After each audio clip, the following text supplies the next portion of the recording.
Okay, good morning. Nandito naman po si JG Mads, your friendly reminder.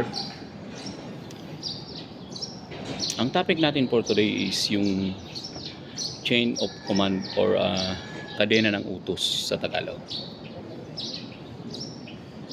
Kadalasan palagi nagkakaproblema dito yung mga foreman, superintendent, tapos yung mga PM sa site, tapos yung owner. Kapag pumupunta kayo ng site or may nakausap kayo, kung sino yung nakausap niya, halimbawa si PM, superintendent, or si foreman. Kung sino sa kanila, halimbawa, nakausap niyo si foreman. Si foreman lang ngayon ang kakausapin niyo. At pag nakarating kayo ng site, walang ibang kakausapin kundi si foreman lang. Kadalasan, bibigyan kayo ng sample. Ang nagiging problema kasi dyan is yung si foreman o si ikaw, halimbawa, nakipag-usap ka kay foreman, skilled ka or leadman ka, kinausap mo ngayon si superintendent or si PM. Ngayon nag-usap kayo, ngayon si PM naman at kwento. Kasi hindi naman pwedeng or sabihin na natin nakapagsalita ng sobra o huwag mong paniniwalaan. Ibig sabihin, kung sino lang yung kausap mo doon, yun lang, doon ka lang.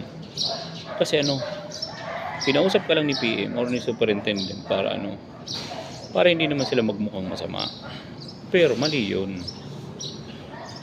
Kung anong napag-usapan nyo ni PM doon or superintendent at hindi alam ni foreman, huwag mong susundin.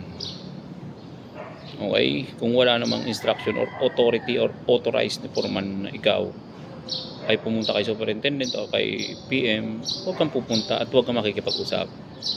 Kadalasan sa mga tao, pag nakakausap kaya mga matataas ang posisyon, akala nila may usapan na sila. Wala po yun. Hindi po yun valid. Ang valid doon ang usapan ninyo ni foreman kung sino yung nakausap ninyo. Okay?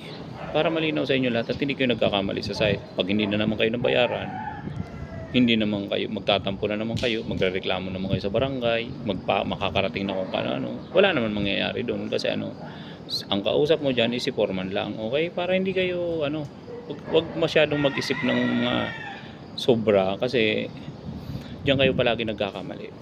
Kung sino ang kausap, ang tawag dyan is, sabihin na natin, yan ang sinasabing chain of command, kadena ng utos. Ibig sabihin, si PM, ang uutusan niya ngayon si superintendent. Si superintendent, ang uutusan naman ngayon si foreman. Si foreman naman ngayon, ang uutusan si leadman.